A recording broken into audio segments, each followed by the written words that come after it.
Dear Lord, thank you for the ending season in my chapter 27. Di man madali yung journey ko pero salamat dahil nalagpasan ko ulit ang taong yun at nagtagumpay ako sa aking pag-aaral.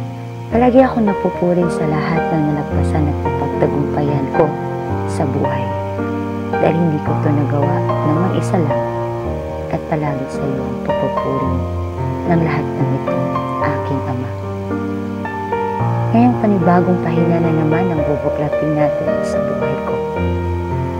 The chapter 28 will unfold.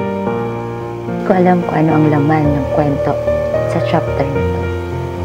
Ang masasabi ko lang, samahan mo ulit ako sa journey na to. Hindi ako humihiling ng mahabang buhay. Bigyan mo lang ako ng ilang taon para magampanan ko ang lahat ng role at purpose ko bilang panganay sa pamilya ko. Ipanalo mo lang ako para sa kanila, kahit hindi na para sa sarili ko. Ito pa rin natin ang pangarap ko para sa kanila, kahit hindi na yung akin. Salamat sa bawat buhay na binibigay mo sa akin, aking Ama. Sa panibagong buhay, panibagong taon, at panibago na namang yugto. Sana sa taon na to, magawa ko na lahat para sa pamilya ko. At sa dumating pa na panahon, hiling kong makamtan